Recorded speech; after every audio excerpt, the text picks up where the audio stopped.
المرسلين النبي المؤيد والرسول المسدد المحمود الأحمد المصطفى الأمجد أبي القاسم محمد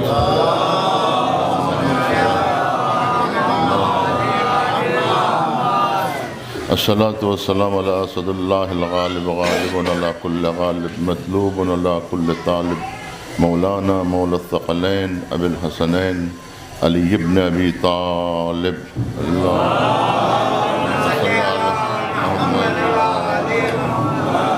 الصلاة والسلام على الطيبين الطاهرين الذين أذهب الله عنهم الرجس وطهرهم تطهيرا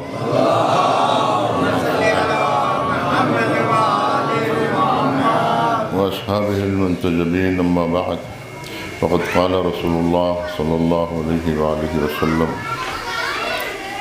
يا علي حبك إيمان وبغضك كفر ونفاق. صلوات اللہ.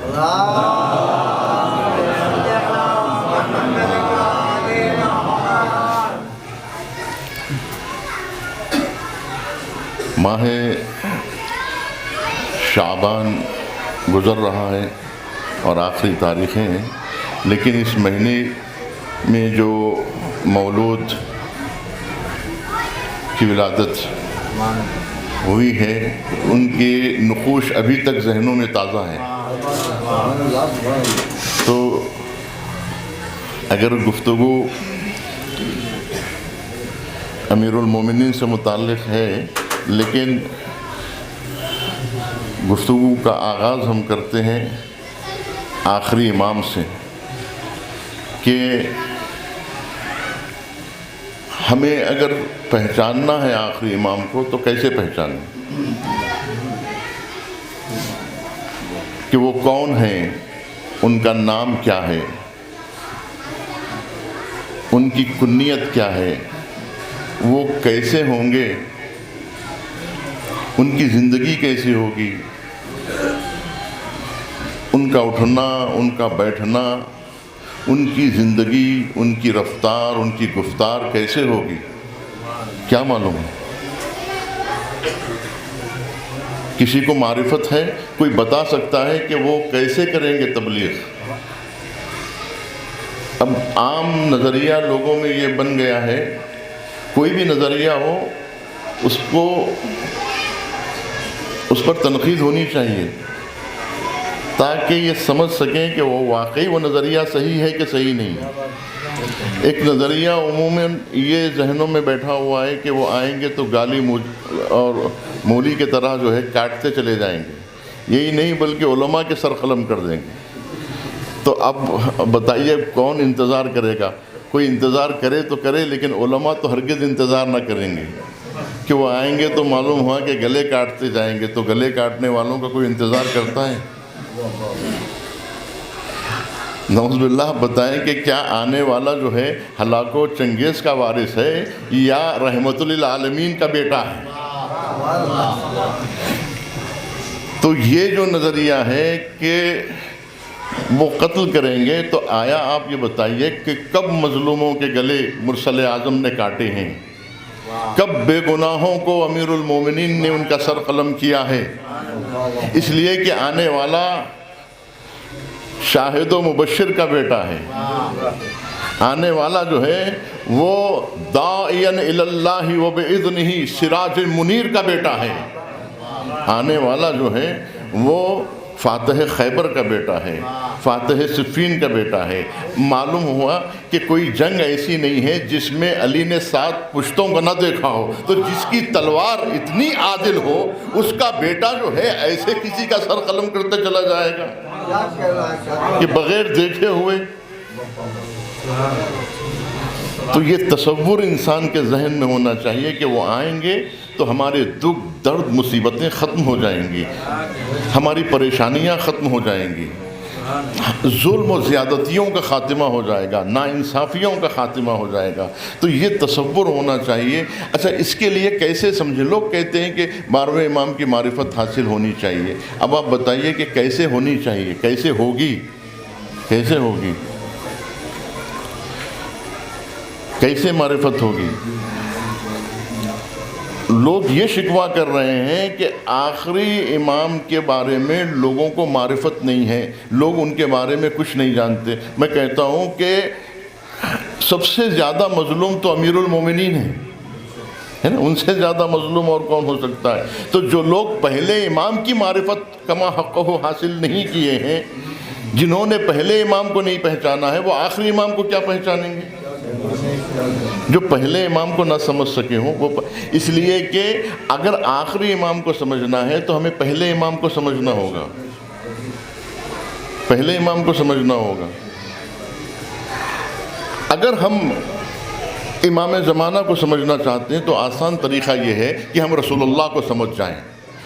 حضور نے بتایا کہ اگر تمہیں ان کی معرفت حاصل کرنا ہے تو مجھے پہچان لو، جیسے میری رفتار ہوگی ویسے میرے فرزند کی رفتار ہوگی، جیسے میری گفتار ہوگی ویسے میرے فرزند کی گفتار، ان کا نام میرا نام ہوگا، ان کی کنیت میری کنیت ہوگی، ان کا لقب میرا لقب ہوگا، ان کا اٹھنا میری طرح، ان کا بیٹھنا میری طرح، ان کی صورت میری جیسی، ان کی سیرت میری جیسی، ان کی رفتار میرے جیسی، ان کا کردار میرے جیسا۔ اب پہچاننا آسان ہو گیا، جیسے مصطفیٰ نے تبلیغ کی تھی ویسے ہی یہ بھی تبلیغ کریں گے، جیسے مصطفیٰ نے لوگوں کو گلے سے لگایا تھا ویسے یہ بھی لوگوں کو گلے سے لگائیں گے، گلے کاٹیں گے نہیں۔ یہ دیکھیے، ہم فضائل جو بیان کرتے ہیں ہم اپنے تخیلات کو بیان کر کے اسے فضائل کا نام دے دیتے ہیں کہ میرا نتیجہ فکر یہ ہے، تو میرا نتیجہ فکر میں خود امیر المومنین کے کلام میں کتنا بڑا فرق ہے۔ ہم دیکھیے، ہم کوشش کریں، میں تو زمانے سے کہہ رہا ہوں کہ ہمیں خود امیر المومنین کو اگر سمجھنا ہے تو امیر المومنین ہی کے کلام کی روشنی میں سمجھنا ہوگا، متن پڑھنا ہوگا۔ اب تو ماشاءاللہ لوگ متن سننے لگے ہیں، جب متن لوگ سننے لگے ہیں تو یقیناً سنانے والے بھی پیدا ہوں گے، اور ماشاءاللہ سے ذاکرین متون کو پڑھ بھی رہے ہیں اور تفصیلی بیان جو ہے لوگ سن بھی رہے ہیں۔ اس لیے کہ دیکھیے، ہماری بات ہم ایک بار بیان دے دیں دوسری بار کوئی سنے گا نہیں، لیکن 1400 برس سے امیر المومنین کے وہی خطبات نہج البلاغہ میں ہیں، ابھی تک وہ تازہ ہیں اور آج بھی لوگ جو ہیں وہ سنتے ہیں۔ اچھا، ایک بار آپ نے سن لیا، جیسے مثال کے طور پر قرآن مجید کی ایک آیت ہے، اس پر ایک اشرا آپ سنتے ہیں، یعنی وہی آیت پر پھر دوسرا خطیب آ کے بیان کرتا ہے، اس کو بھی سنتے ہیں، پھر تیسرا خطیب آتا ہے اسی کو سنتے ہیں۔ ان الدین عند اللہ الاسلام، ایک آیت پڑھتے ہیں، سبھی لوگ وہی آیت پڑھتے ہیں لیکن مختلف زاویوں سے اس پر گفتگو کرتے ہیں، مختلف۔ اسی طرح سے امیر المومنین کا کلام ہے۔ اگر آپ نے فرض کیجئے کہ امیر المومنین کا خطبہ، مثال کے طور پر خطبہ شقشقیہ، کون آپ میں سے ایسا ہوگا جس نے اس خطبے کا نام نہ سنا ہو؟ سبھی نے سنا ہے، اور کتنے ایسے لوگ ہوں گے جنہوں نے پورا خطبہ سنا بھی ہوگا۔ اگر انہی کو پھر سے یہ خطبہ سنایا جائے گا تو ایسے معلوم ہوگا جیسے پہلی مرتبہ سن رہے ہیں، اس لیے کہ شرح مختلف ہوتی ہے، تفسیریں مختلف ہوتی ہے، سورہ ایک ہوتا ہے لیکن اس کی مختلف تفسیر ہوتی ہے۔ اسی طرح سے نہج البلاغہ کے خطبات ہیں، اس کی تشریح مختلف لوگوں نے کی، ابن ابی الحدید نے بھی شرح کی، ابن میثم نے بھی شرح کی، اور جواد حمولی نے بھی شرح کی، مکارم شیرازی نے بھی شرح کی، سبھی لوگوں نے شرح کی اور سب کی شرح مختلف ہے۔ مثال کے طور پر یہ خطبے کے بارے میں سنتے ہی لوگ کہتے ہیں یہ تو مناظرانہ والا خطبہ ہے، یہ خطبہ شقشقیہ کیوں پڑھا جا رہا ہے؟ اس سے تو جو ہے صرف جو ہے، اب آپ عراق میں جائیں تو اکثر جو ہے یہ خطبہ شقشقیہ پڑھا جاتا ہے، اور اس کا زاویہ جو ہے وہ صرف جو ہے اسی انداز میں دیکھتے ہیں، مناظرے کے آئینے میں دیکھتے ہیں اس خطبے کو، جبکہ جو ہے یہ خطبہ مناظرے سے ہٹ کر اخلاقیات کے نکات سے بھرپور ہیں۔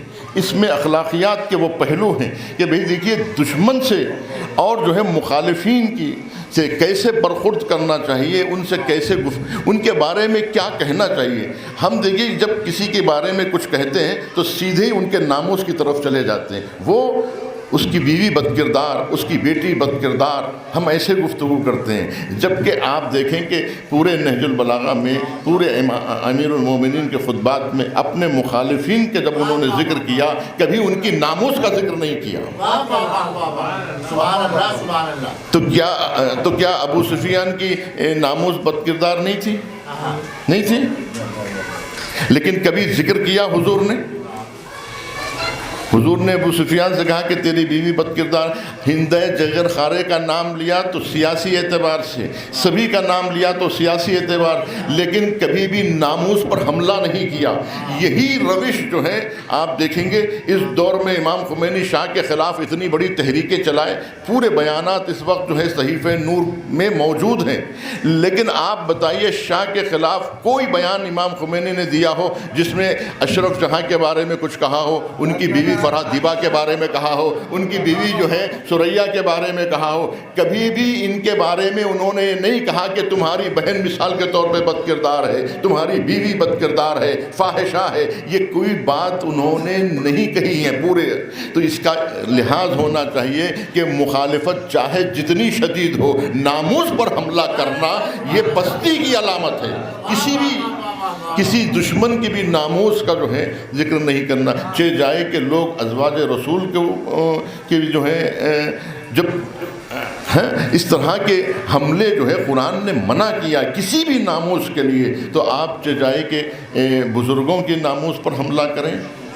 تو یہ جو ہے آپ کو نظر میں رکھنا چاہیے کہ آپ دیکھیں امیر المومنین نے کس طرح سے اس خطبہ شقشقیہ میں اپنے جن مخالفین کا انہوں نے ذکر کیا، کس پیرائے میں ذکر کیا اور کس خوبصورت انداز میں ذکر کیا، اور اس کے سارے مزاج کو کیسے بتایا گیا ہے ان تشبیہات کے ذریعے سے۔ تو امیر المومنین نے نہج البلاغہ میں تشبیہات، تمثیلات، استعارات اور کنایات کے درخت اس قدر پیوستگی کے ساتھ نصب فرما دیے ہیں کہ اس شاہراہ سے گزرنے والا کوئی بھی مسافر مغالطے اور مجادلے کی شعلہ بار دھوپ سے جھلس نہیں سکتا۔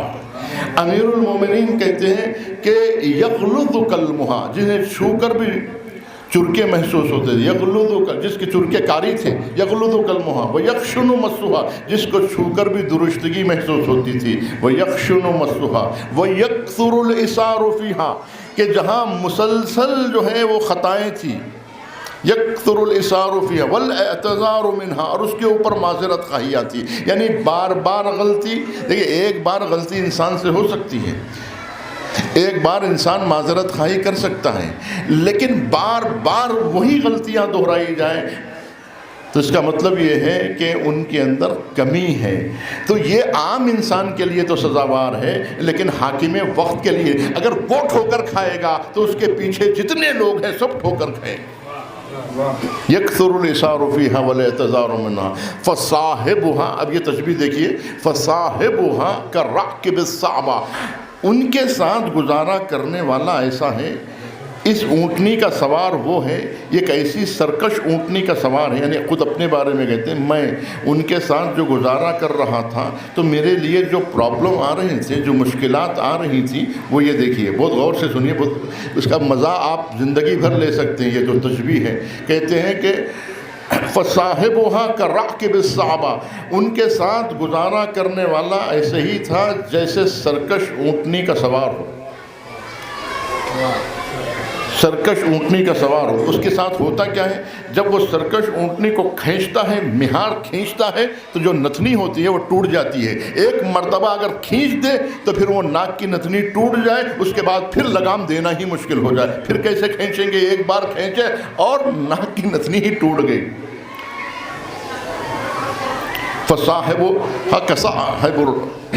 فصاحبها كراكب الصعبہ ان اشنق لها خرم، ان اشنق لها خرم، جب کھینچتے ہیں تو نتنی ٹوٹ جاتی ہے۔ وہ ان اسلز لها، اور اگر ڈھیل دیتے ہیں، سرکش اونٹنی کو ڈھیل دیتے ہیں، وہ ان اسلز لها تقہم، وہ اپنے سوار ہی کو لے کے الٹ جائے گا۔ وہ ان اسلز لها تقہم، ماشاءاللہ آپ تو محظوظ ہو رہے ہیں۔ فمنع الناس لامر اللہ بخبط وشماس وتلبن واعتراض، جس کے نتیجے میں لوگ جو ہیں حکم خدا سے دور ہوتے چلے گئے، پے در پے غلطیاں کرنے لگے، ان کے مزاج میں جو ہے وہ خشونت آ گئی ہے نا۔ حاکموں کے مزاج کا اثر جو ہے وہ رعایا پہ پڑتا ہے، قوموں پہ پڑتا ہے۔ خبط و شماس، یعنی ان کے اندر جو ہے وہ سختی آ گئی تھی، درستگی آ گئی تھی، مزاج میں تلون پسندی آ گئی تھی، تلون و اعتراض۔ غور فرمائیں، یہ حالات تھے، یہاں تک کہ فمضى إلى سبيله، وہ بھی اپنے راستے پہ چل پڑے، فمضى إلى سبيله۔ لیکن جب جانے لگے، دوسرا دور جو ختم ہوا تو اب تیسرا دور آیا۔ اب تیسرا دور اور زیادہ بھیانک تھا، اور زیادہ مشکل۔ ابن ابی الحدید کہتے ہیں کہ 2 دور تو پھر بھی گزر گئے، لیکن تیسرا دور وہ تھا جہاں عوام کا صبر کا پیمانہ ٹوٹنے لگا تھا، جہاں تیسرا دور وہ تھا کہ جہاں پریشانیاں حد سے زیادہ بڑھ چکی تھی، کرپشن حد سے زیادہ بڑھ چکا تھا، جہاں رشوت حد سے زیادہ بڑھ چکی تھی، خاندان پرستی سب سے زیادہ ہو چکی تھی۔ اب کہتے ہیں کہ فمضى إلى سبيله وجعلها في جماعة۔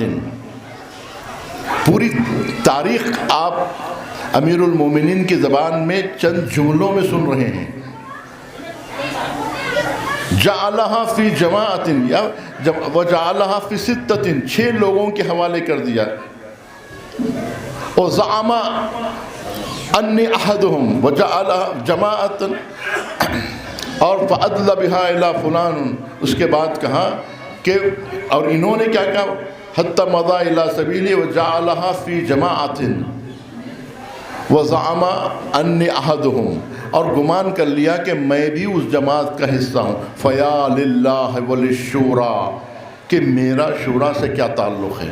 یعنی یہ ایک عجیب بات ہے، آپ نے بارہا ذاکرین سے سنا ہوگا، پہلے دور میں چند افراد کے ذریعے انتخاب ہوا، اگر وہ صحیح تھا تو پھر دوسرا انتخاب جو ہے وہ تنسیسی ہوا، منسوب کر دیا گیا، پھر تیسرا انداز، یعنی تینوں انداز جداگانہ تھے، کہیں پر بھی جمہور کی طرف سے کوئی فیصلہ نہیں ہوا، بلکہ چند افراد کے فیصلے کو جمہور پہ مسلط کر دیا گیا پہلے دور میں۔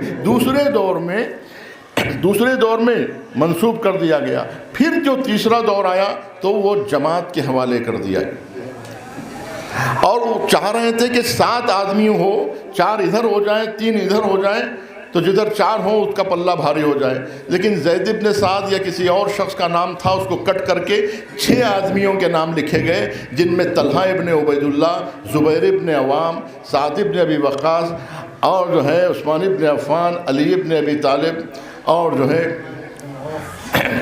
عبد الرحمن ابن عوف۔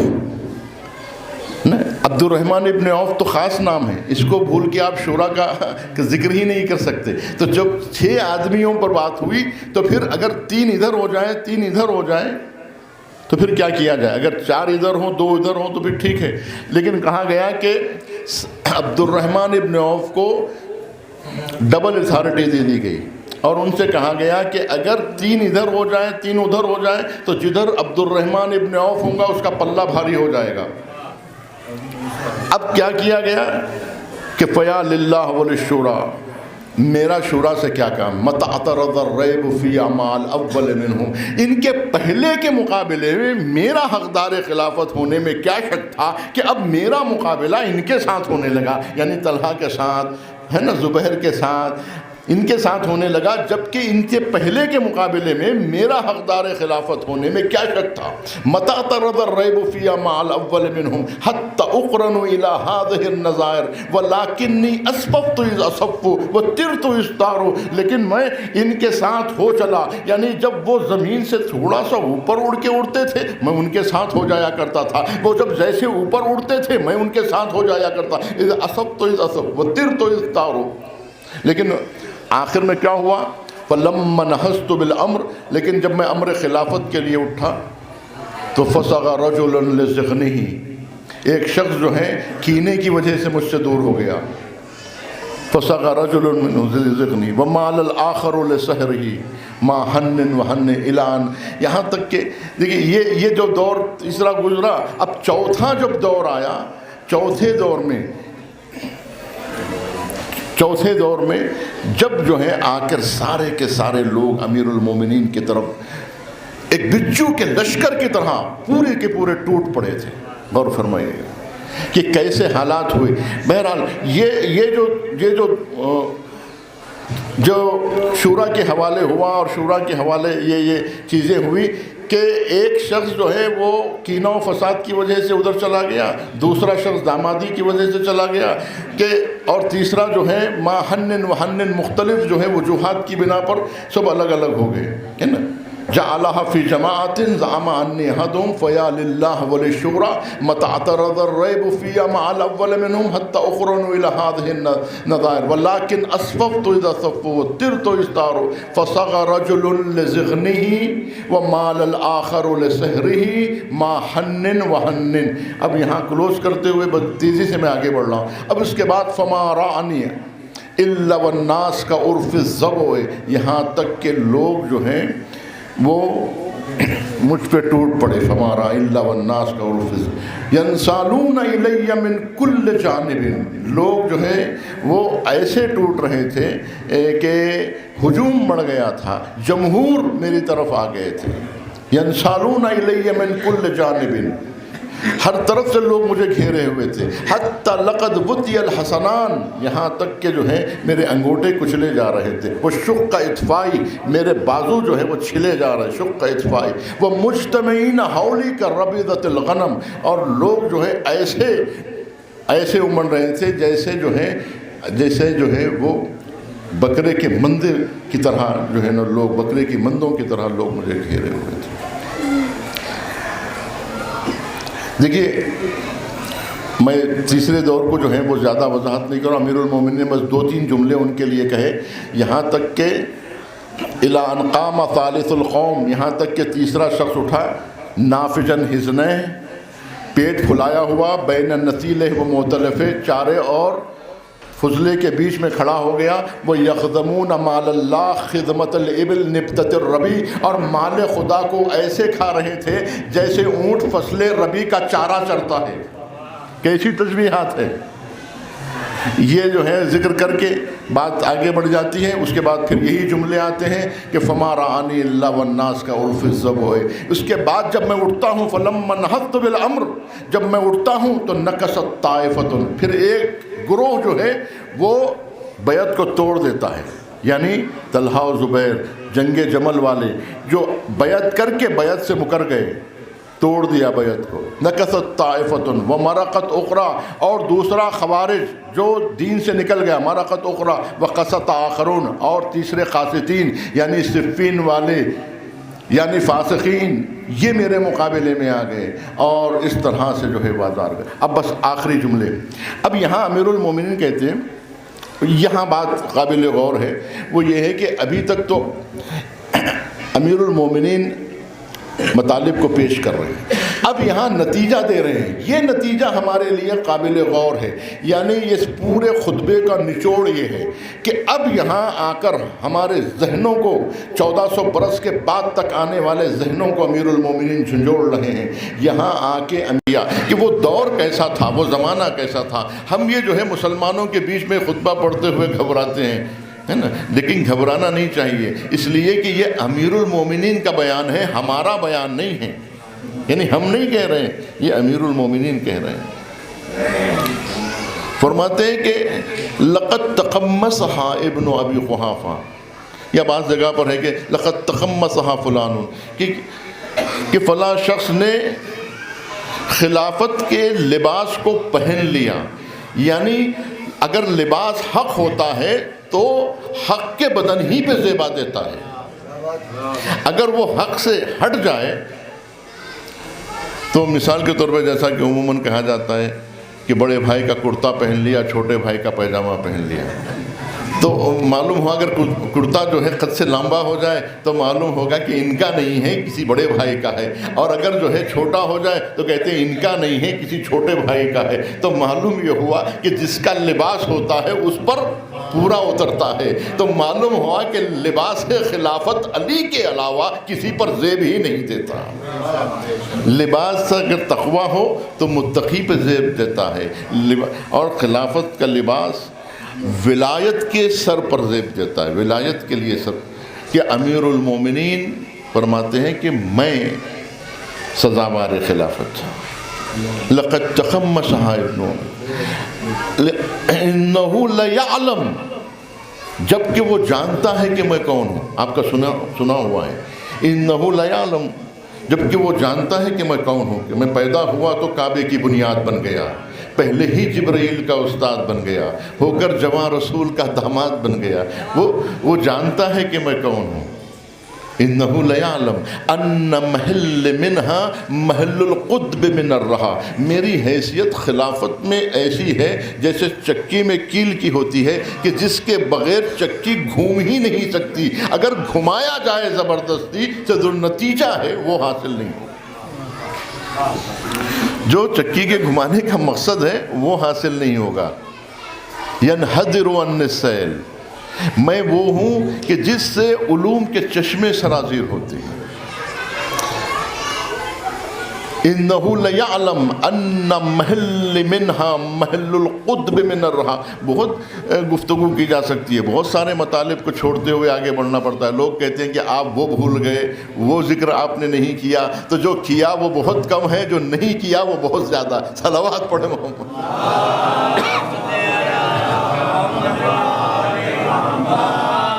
علی قطب عالم امکان ہے، یعنی علی کی سانس سے کائنات کی نبضیں چلا کرتی ہیں۔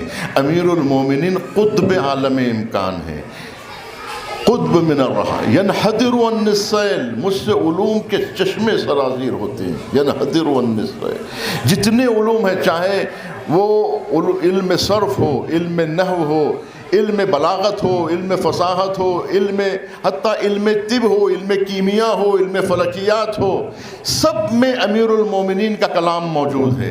یعنی گویا امیر المومنین کہتے ہیں کتنے ایسی اونچی اونچی پہاڑیاں ہوتی ہیں جو خشک ہوتی ہیں، جو آبشار میں تبدیل نہیں ہوتی، لیکن علی وہ چوٹی کا نام ہے کہ جہاں سے آبشار جاری ہوتا ہے، جہاں سے چشمے سرازیر ہوتے ہیں۔ ینحدر عن السیل، مجھ سے علوم کے چشمے سرازیر ہوتے ہیں۔ اسی لیے کہا جاتا ہے کہ تخت و تاج پر بیٹھ جانا آسان کام ہے نا، ہاتھ میں تلوار لے کر میدان جنگ میں شمشیر کے جوہر دکھانا آسان ہے، لیکن مسند علم پر بیٹھ کر قلم چلانا بہت مشکل کام ہے۔ یہ میری ہی منزل ہے جہاں یہ اعلان کر سکتا ہوں کہ اگر مسند علم بچھا دی جائے اور مجھے بٹھا دیا جائے تو بھی توریت والوں کے درمیان توریت سے فیصلہ، زبور والوں کے درمیان زبور سے فیصلہ، انجیل والوں کے درمیان انجیل سے فیصلہ، اور قرآن والوں کے درمیان قرآن سے فیصلہ۔ کہ ام المومنین کہتی ہے اغواکم علی، تمہارے درمیان سب سے بڑے قاضی کا نام علی ہے۔ اعلمکم علی، تمہارے درمیان سب سے بڑے عالم کا نام علی ہے۔ کہ امیر المومنین کہتے ہیں کہ میں جانتا ہوں کہ قرآن کی کون سی آیت کہاں نازل ہوئی، کب نازل ہوئی، کیوں نازل ہوئی، کس کے بارے میں نازل ہوئی، اس میں ناسخ کیا ہے، منسوخ کیا ہے، محکم کیا ہے، متشابہ کیا ہے، عام کیا ہے، خاص کیا ہے، مجاز کیا ہے، حقیقت کیا ہے، اور شک کرنے والے کون ہیں، یقین رکھنے والے کون ہیں، یہ میں جانتا ہوں۔ اور وَلَا يَرْقَ إِلَيَّ الطَّيْرُ، میں وہ بلندیوں پر ہوں جہاں طائر فکر کی پرواز بھی نہیں پہنچ سکتی۔ وَلَا يَرْقَ إِلَيَّ الطَّيْرُ، لیکن ان تمام حقیقتوں کے باوجود فَسَدَلْتُ دُونَهَا صَوْبًا، میں نے اپنے اور خلافت کے درمیان میں پردہ ڈال دیا، پردہ حائل کر دیا۔ لیکن پردہ حائل کر دیا اور وَطَوَيْتُ عَنْهَا كَشْحًا، اور میں نے خلافت سے پہلو تہی کر لیا، یعنی خلافت سے اپنے آپ کو دور کر لیا۔ دور کر لینے کا مطلب یہ نہیں ہے کہ غافل ہو گیا ہوں، نہیں، چھوڑ دیا ہوں یہ نہیں، بلکہ میں اب سوچنے لگا کہ آخر میں کیا کروں۔ فَصَدَلْتُ دُونَهَا صَوْبًا وَطَوَيْتُ عَنْهَا كَشْحًا وَتَفِقْتُ أَرْتَئِي، پھر میں سوچنے لگا کہ میں کیا کروں ان حالات میں۔ تَفِقْتُ أَرْتَئِي بَيْنَ أَنْ أُصُولَ بِيَدٍ جَزَّاء علی تخیۃ عمیاء، اب میرے پاس دو راستے تھے. ایک راستہ تو یہ تھا کہ میں ان حالات پر خاموشی اختیار کر لوں وقتی طور پر، یا پھر یہ کہ اس تاریکی میں کٹے ہوئے ہاتھوں سے حملہ کر جاؤں. کیا کروں ان حالات میں؟ فَتَفِقْتُ أَرْتَعِي بَيْنَ أَنْ أُصُولَ بِيَدٍ جَزَّاءٍ. اب میں سوچنے لگا کہ آخر میں کٹے ہوئے ہاتھ سے حملہ کر جاؤں اولا تخیۃ عمیاء، یا اس تیرگی پر صبر کر لوں. تو آخر میں نتیجے پر یہ پہنچا کہ فصبرت علی عہد احجا، میں نے یہ اس نتیجے پہ پہنچا کہ یہاں صبر ہی کر لینا قرین عقل ہے. فصبرت، بس میں نے صبر کر لیا. لیکن کیسے صبر کیا؟ فصبرت وفی العین قضا وفی حلق شجا. دیکھیے یہ ہے امیر المومنین کا دکھ اور درد.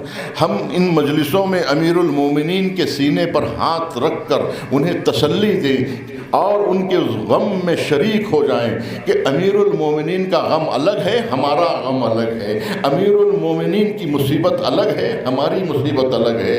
امیر المومنین کے لیے اس بات کا، امیر المومنین کو خوف نہیں ہے اور پریشانی نہیں ہے، دکھ درد نہیں ہے کہ مجھے خلافت سے محروم کر دیا گیا. مسئلہ یہ ہے کہ دین کا کھلواڑ ہو رہا ہے. اس بات کا درد ہے کہ دین کن کے ہاتھوں میں ہے، کھلونا بن رہا ہے. اس بات کا افسوس. فصبرت، میں نے صبر کیا کہ غبار اندوہ کی خلش تھی میری آنکھوں میں، اور یہ غم و غصہ ہڈی بن کے میرے گلے میں پھنس گیا تھا. نہ میں خلافت کو اگل سکتا تھا نہ نگل سکتا تھا. یہ کیفیت ہو گئی تھی.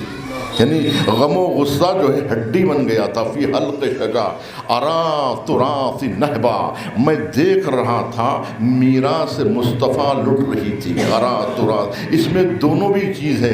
ایک تو مادی میراث بھی لٹ رہی تھی، یعنی فتق کو بھی لوٹا جا رہا تھا، اور دین اسلام سے بھی کھلواڑ کیا جا رہا تھا. ارا تراث نہبا، میں دیکھ رہا تھا میراث. تو مسئلہ صرف فتق ایک جگہ اور ایک باغ ہی کا نام نہیں ہے، بلکہ ایک ایسی حقیقت کا نام ہے کہ جس کے ثابت ہو جانے سے خلافت ثابت ہو جائے گی، اور اسی لیے اسے ثابت نہیں کیا گیا. اگر ایک باغ کا مسئلہ ہوتا تو کبھی کہ دے دیا جاتا. مسئلہ باغ سے شروع ہوتا تھا اور خلافت پہ ختم ہوتا تھا.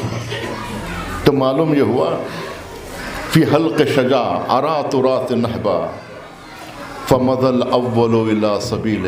اب وہ پہلا دور بھی گزر گیا اس طرح سے، مگر کیسے گزرا؟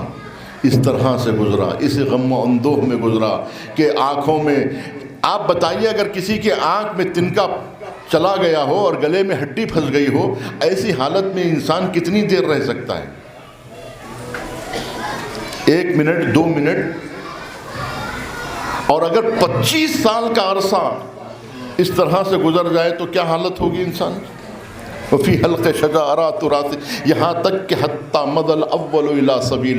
دیکھیں میں بہت تیزی سے آگے بڑھا ہوں، مجھے آپ کے اوپر اعتماد کرتے ہوئے کہ جو لوگ سن چکے ہیں ان کو جو ہے زیادہ لطف آئے گا، اور جو لوگ نہیں سنے ہیں ان کو آہستہ آہستہ ان متون سے آشنائی ہوگی. لیکن پھر کبھی آپ تفصیل سے کسی سے بھی سن سکتے ہیں. لیکن ایک نظر صرف جو ہے سرسری نظر اس خطبے پہ ڈالتے ہوئے متن، یعنی ہم اپنی بات کم کریں، علی کی بات زیادہ کریں، کہ یہ نہ ہو کہ بھئی کیا پڑھا اور کیا نہیں پڑھا.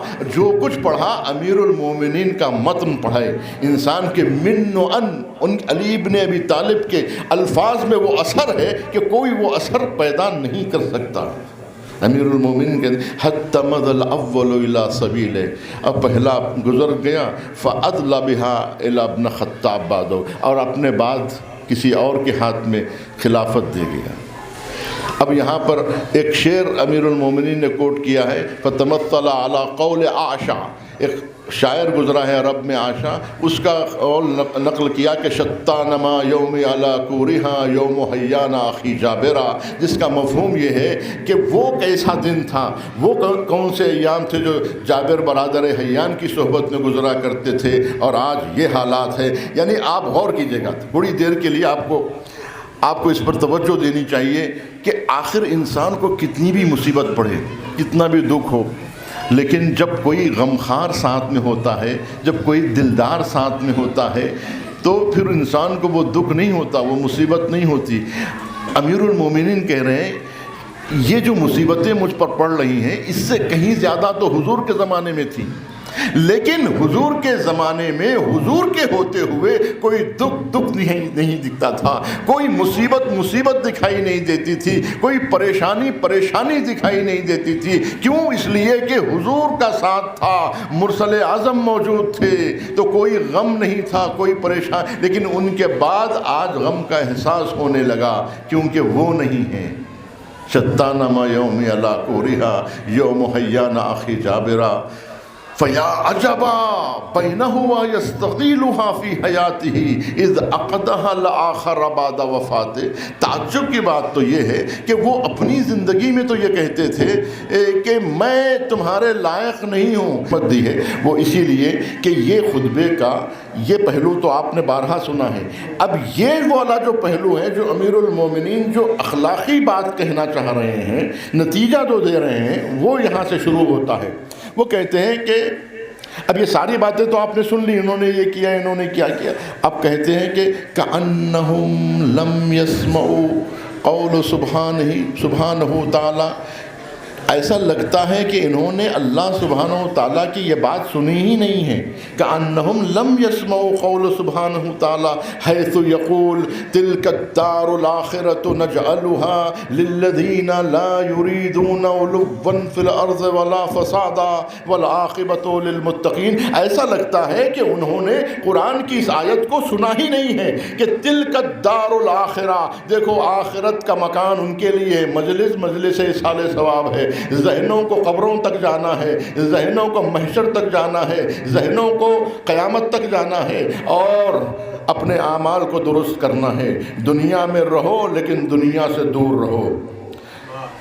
تلک الدار الآخرہ، کیا انہوں نے قرآن کی آیت کو نہیں پڑھا تھا کہ آخرت کا مکان ان کے لیے ہم نے رکھا ہے کہ جو دنیا میں نہ جو بالادستی چاہتے ہیں اور نہ ہی فساد برپا کرنا چاہتے ہیں۔ اگر ہم چاہتے ہیں ہمارا نام اوپر ہو، ہماری جگہ اوپر ہو، ہمارے القابات اور ہمارا نام اور ہمارا مرتبہ، تو معلوم ہوگا کہ دنیا میں مقام چاہنے والے آخرت میں مکان سے محروم ہو جائیں گے۔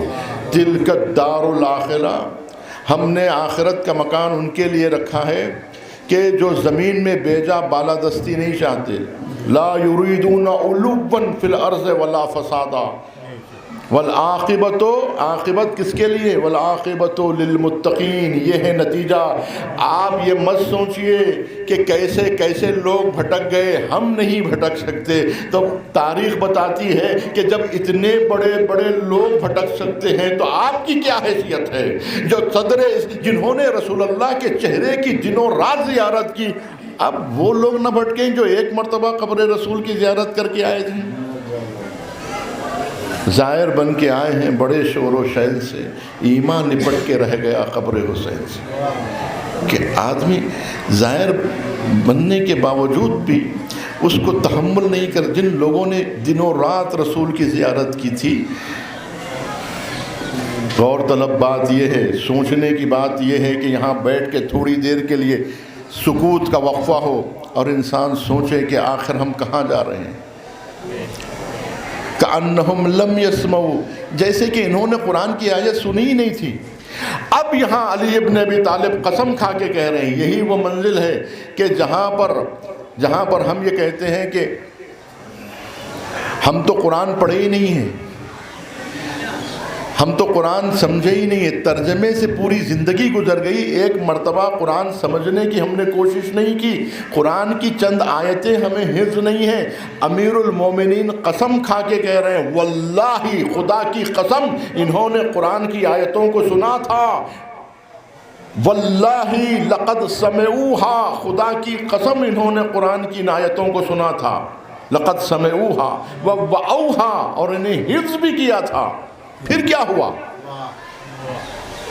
ایسا نہیں کہ وہ ہماری طرح جاہل تھے کہ قرآن پڑھا ہی نہیں، قرآن سمجھا ہی نہیں، ہزاروں رمضان گزر گئے، ماہ رمضان گزر گیا، ماہ شوال گزر گیا، سارے ایام گزر گئے، لیکن ایک مرتبہ قرآن کو سمجھنے کی کوشش نہیں کی، حفظ نہیں کیا۔ وَلَقَدْ سَمِعُوهَا سنا بھی تھا، وَوَعَوْهَا لیکن حفظ بھی کیا تھا۔ وَلَكِنْ حَلِّيَتِ الدُّنْيَا فِي أَعْيُنِهِمْ وَرَاقَهُمْ زِبْرُجُهَا لیکن دنیا کی رنگینیاں ان کی نگاہوں میں کھپ گئی تھی، اور دنیا کا سج دھج انہیں اتنا متاثر کر گیا تھا کہ وہ دنیا کو دیکھ کے اس کی تاب نہ لا سکے، یہاں تک کہ ان کے صبر کا پیمانہ چھلک گیا اور وہ برداشت نہیں کر سکے۔ یہی مقام ہے جہاں جوش نے کہا تھا کہ دنیا ہے دنی، ہیچ ہے دنیا کا زر و مال، تذلیل کی بنیاد ہے یہ حشمت و اجلال،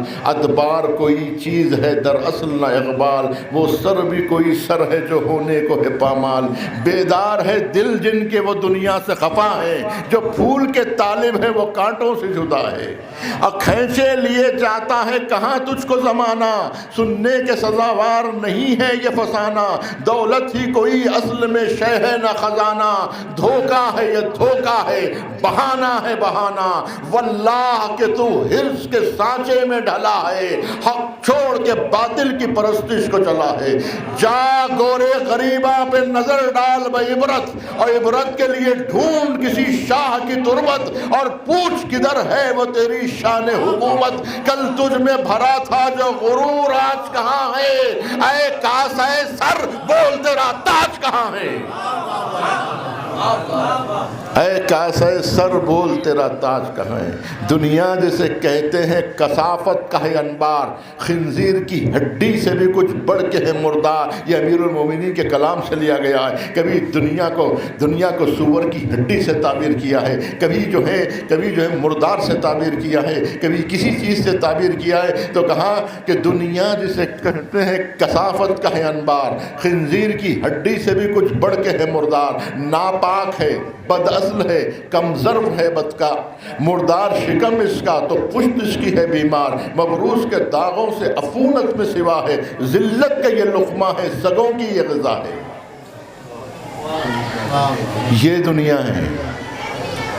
وَلَكِنْ حَلِّيَتِ الدُّنْيَا فِي أَعْيُنِهِمْ دنیا کی حلاوت ان کی نگاہوں میں کھپ گئی تھی، جبکہ یہ دنیا کسی کو ملنے والی نہیں ہے۔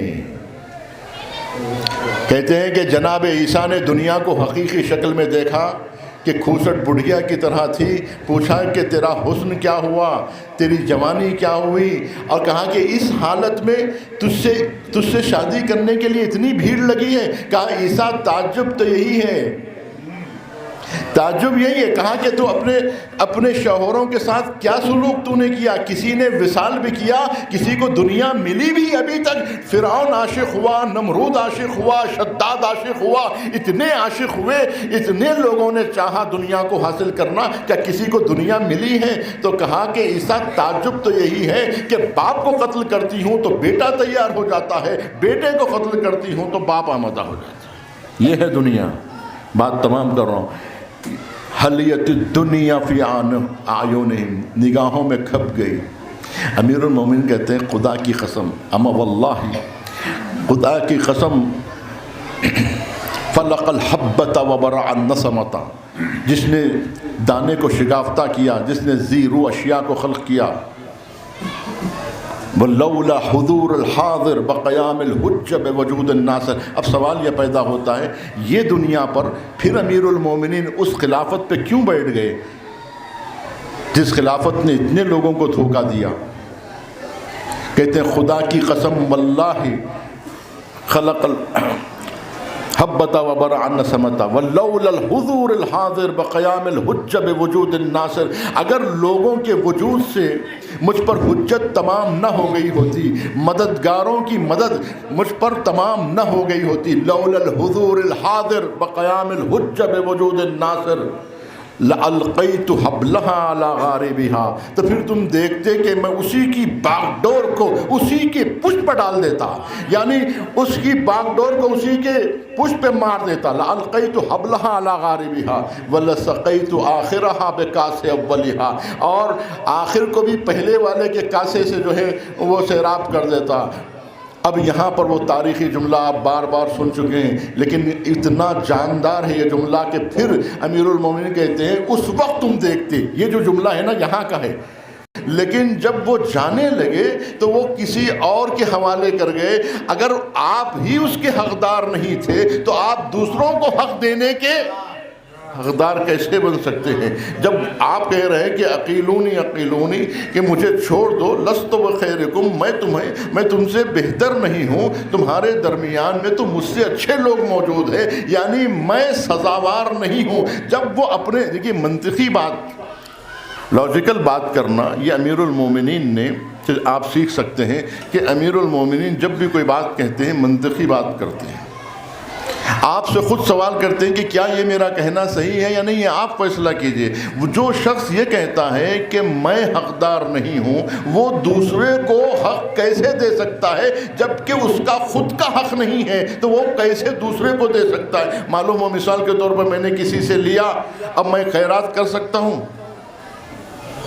یعنی لوٹے ہوئے مال کی خیرات دی جا سکتی ہے، چوری کا مال دیا جا سکتا ہے، کوئی آدمی چرا لے اور پھر اپنے نام سے خیرات کرتے رہیں، جب اس کو حق نہیں ہے استعمال کرنے کا چوری کا مال، وہ دوسرے کو کیسے دے سکتا ہے؟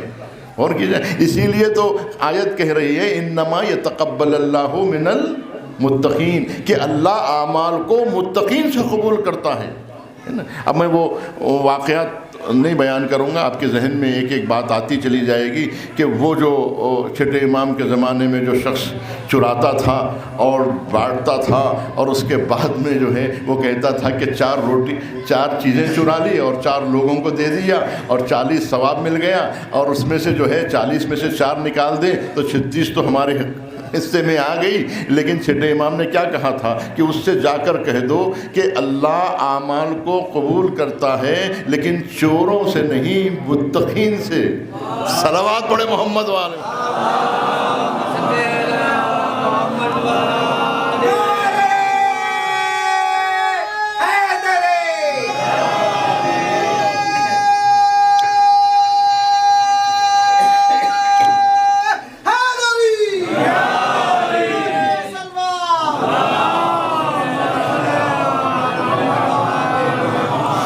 فیا عجبا، امیر المومنین تعجب کرتے ہیں، فیا عجبا بینہوا یستقیلہا فی حیاتہ اذ عقدہا لآخر بعد وفاتہ لشد ما تشتر ذرعیہا۔ ان دونوں نے خلافت کی تھنوں کو آپس میں بانٹ لیا تھا، لشد ما تشتر ذرعیہا فسیرہا فی حوزۃ خشناء، اور پہلے والوں نے ایسے کے حوالے کیا تھا کہ جو ایسے مقام پر لے جا کر خلافت کو رکھ دیا جو کھدری تھی، جہاں خشن تھی، نہایت ہی خشک سرزمین تھی، کہ جہاں جو ہے پنپنے کا کوئی امکان نہ تھا، جہاں کھیتیوں کے لہلہانے کا کوئی امکان نہ تھا، جہاں پر کوئی محصول آنے والا نہیں تھا، ایسی جگہ پر لے جا کر، خشن جگہ پر خلافت کو لے جا کر رکھ دیا۔ یہ افسوس کا مقام ہے۔ یہ صدر اسلام میں جو کچھ بھی ہوا، عزیزان گرامی، یہ بات سوچنے کی ہے۔ امیر المومنین کو یہ مشکل کیوں ہوئی؟ تو پہلے دور خلافت کو کیسے برداشت کیا، دوسرے دور خلافت کو کیسے برداشت کیا، یہ بہت قابل توجہ بات ہے۔ اگر یہ بنی امیہ کے توسط سے حضور کے بعد اسلام پر غلبہ ہوتا تو علی تلوار لے کر بنی امیہ کے مقابلے میں آ جاتے، یعنی اگر کھلے ہوئے دشمن وہ کام کرتے تو ان سے لڑنا آسان تھا، اپنی ہی صفوں کے درمیان میں آپریشن کرنا یہ بہت مشکل کام ہوتا ہے۔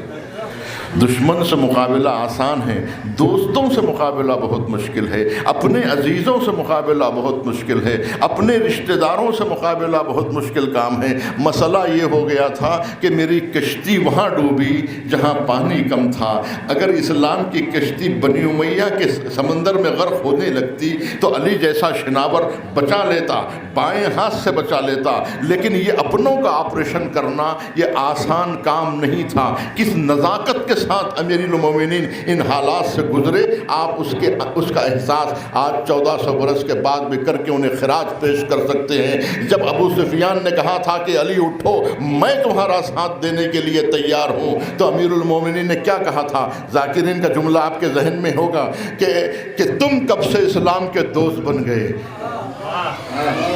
جب ابو سفیان نے کہا تھا میں مدینے کی گلی کوچوں کو سواروں اور پیادوں سے بھر دوں گا، تو اس وقت امیر المومنین نے کیا کہا تھا؟ میں تمہارا ساتھ نہیں دے سکتا، میں تمہارا ساتھ نہیں۔ تو آپ دیکھیں گے کہ 33 سال یہ بات جو ہے مفکرین عالم کہتے ہیں کہ یہ بہت بڑا معجزہ ہے۔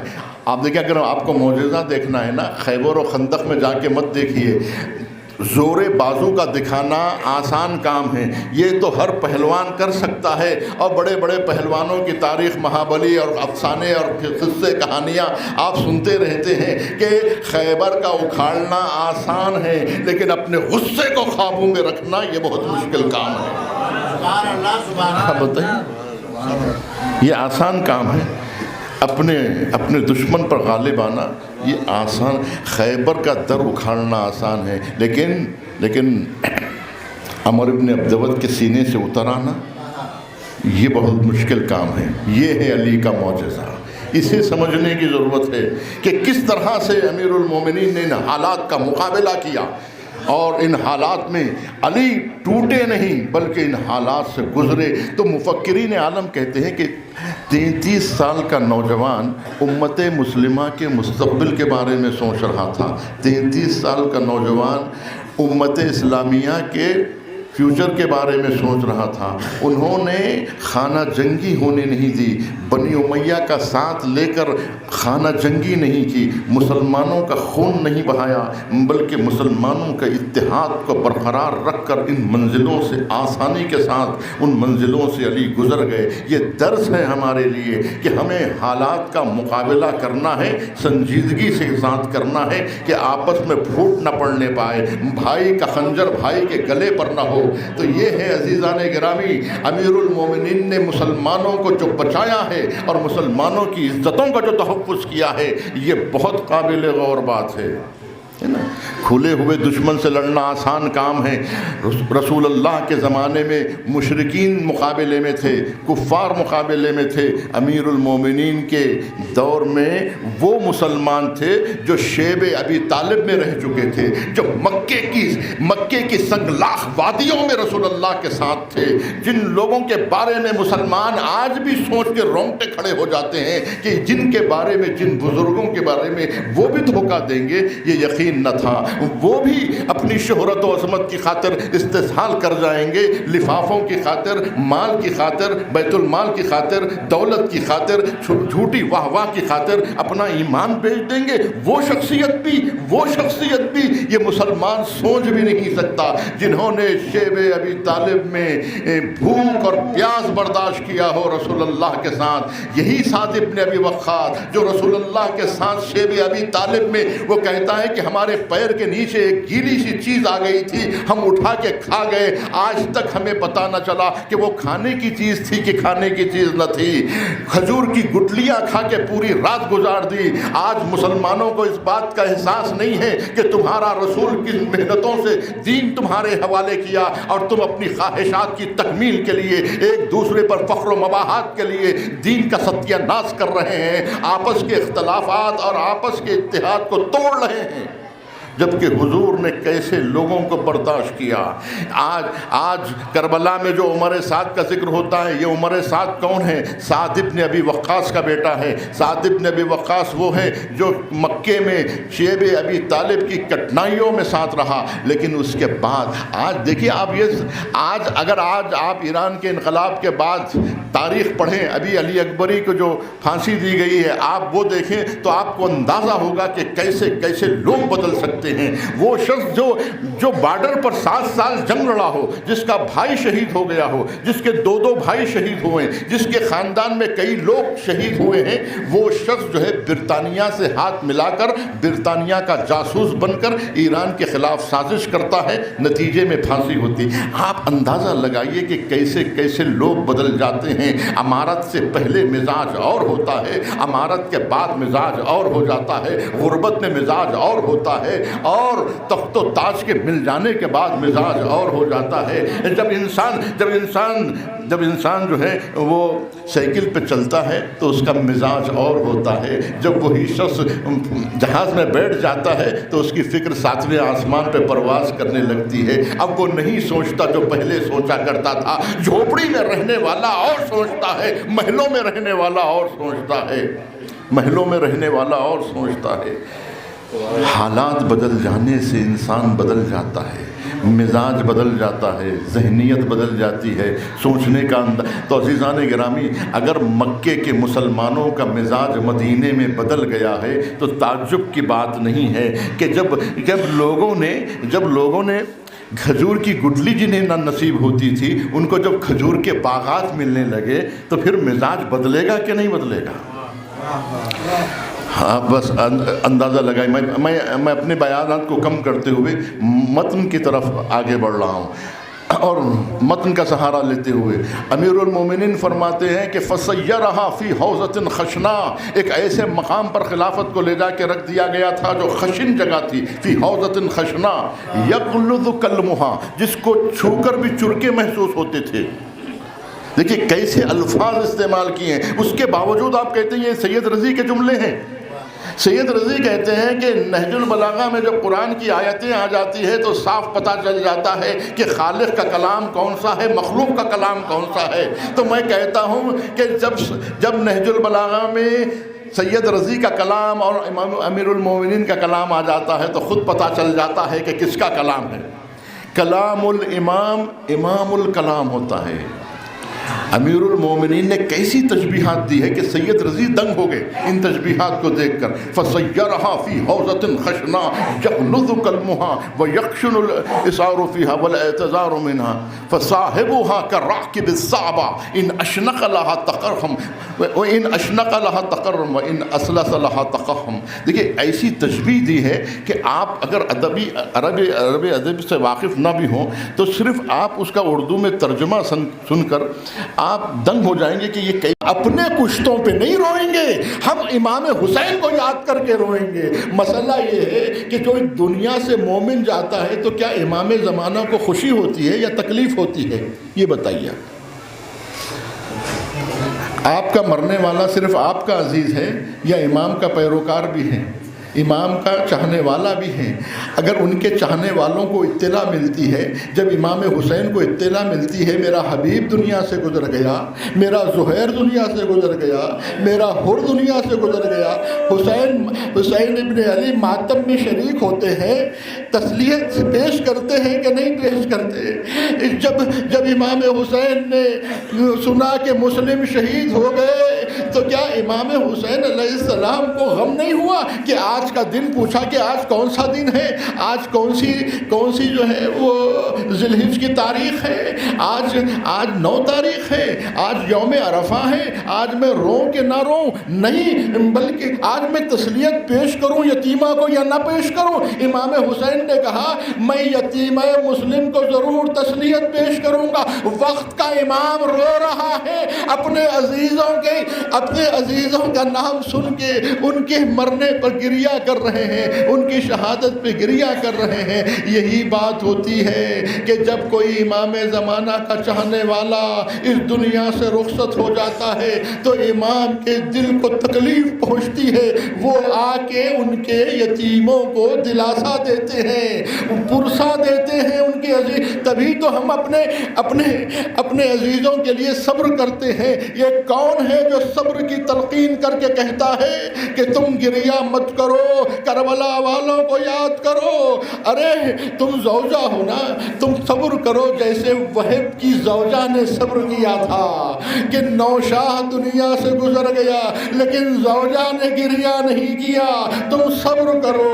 اگر کوئی ماں ہے تو اس کو یہ دلاسا دیا جاتا ہے کہ وہب قلبی کی ماں نے کس طرح سے، ارے آپ کہتے ہیں کہ کربلا میں تو امام حسین تو معصوم تھے، ان کے تو اصحاب ہیں، امام حسین اور ان کے اصحاب ہی کربلا میں نہیں شہید ہوئے بلکہ اصحاب کے بھی غلام کربلا کے میدان میں شہید ہوئے۔ صرف ابوذر، ارے ابوذر کے غلام کربلا میں ہیں، اور جو ہے وہ حر کے غلام کربلا میں ہیں، زہیر کے غلام کربلا میں ہیں، تو کربلا میں کیسے کیسے لوگ مقام و منزلت پہ پہنچ گئے۔ امام حسین سب کے جنازے میں شریک ہوئے، کسی کے بارے میں نہیں کہا یہ غلام کی میت ہے، ارے غلام ترکی مرتا ہے، امام حسین پہنچ، اگر عباس کے لاشے پہ حسین پہنچے تو حر کے لاشے پہ بھی پہنچ گئے۔ امام حسین نے کہا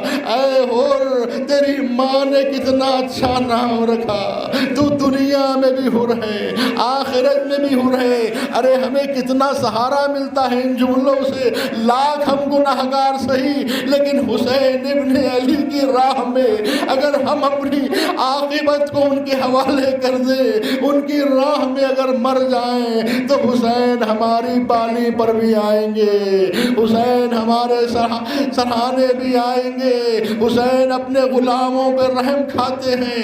عزیزان گرامی، کربلا سے جو کاروان رخصت ہوا، دیکھیے عجیب بات یہ ہے ایک کربلا کے میدان میں ہزاروں مصیبت، میں ساری مصیبتوں کا ذکر نہیں کروں گا، ایک ایسی مصیبت جس پر آپ نے بہت کم توجہ دی ہے اس کی طرف میں اشارہ کر رہا ہوں، جس کو وہ مصیبت جو دل زینب کو تڑپا گئی، جو دل زینب کو تڑپا گئی، وہ مصیبت کیا تھی؟ وہ مصیبت یہ تھی کہ 11ویں محرم کی صبح تھی، جب دشمن اپنے کشتوں کو نمازیں پڑھا کے دفن کر رہا تھا، وہ تو اپنے کشتوں کو مسلمان سمجھ کے دفن کر رہے تھے، اس پر نماز پڑھائی جا رہی تھی۔ دیکھیے اسلام میں یہ ہے کہ الشہید لا یغسل ولا یکفن، شہید کو نہ غسل کی ضرورت ہے نہ کفن کی ضرورت ہے۔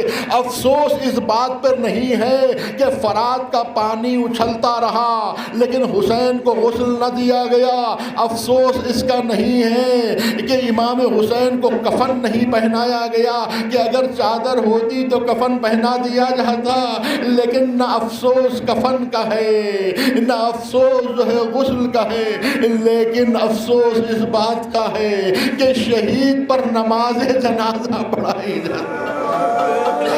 دنیا میں کوئی شہید ایسا نہیں ہے جسے بغیر نماز پڑھائے دفن کر دیا جاتا ہو، اور نماز بھی ضروری ہے، دفن بھی ضروری ہے۔ حسین کا وہ لاشا تھا جس پر نہ نماز پڑھائی اور نہ جسے دفن کیا گیا، یہی وہ منظر تھا، زینب کا کلیجہ شق ہو گیا۔ کربلا سے ایک مرتبہ مدینے کا رخ کر کے کہا یا رسول اللہ صلی علیک ملیکۃ السماء، یا رسول اللہ آپ پر ملائکہ ارض و سما نے نماز پڑھی لیکن یہ آپ کا حسین ہے، ھذا حسین مرمل بالدماء ومقطع الاعضاء وبناتک سبایا، یا رسول اللہ یہ آپ کا حسین ہے جس میں کوئی نماز پڑھنے والا نہیں ہے، جس کا جسم ٹکڑے ٹکڑے ہو چکا اور جس کی بیویاں اسیر بنائی گئی۔ ارے کربلا سے زینب چلی تھی تو لاشیں بکھری ہوئی تھی، کہیں علی اکبر کا لاشا، کہیں عباس کا لاشا، کہیں اونا محمد کے لاشے۔ جب چہلم کے لیے زینب کربلا آئی تو دل بھر گیا، ایک مرتبہ اپنے آپ کو قبر حسین پہ گرا دیا بھیا، آپ کی قبر بن گئی۔ چہلم جو ہوا کربلا کے میدان میں، امام حسین نے ایک مرتبہ ہاتھ پکڑ کے کہا یا جابرو ہاں ہونا قتلوا ابنانا، اے جابر یہی وہ زمین ہے جہاں ہمارے بچے ذبح کر دیے گئے، اے جابر یہی وہ مقام ہے جہاں علی اکبر کے سینے پہ برچھی لگی، جابر یہی وہ مقام ہے جہاں قاسم گھوڑے سے گرے، جہاں محمد قتل کیے گئے، اے جابر یہی وہ گودال قتل گاہ ہے جہاں حسین کے گلے پہ شمر کا خنجر چڑھ گیا۔ اس نے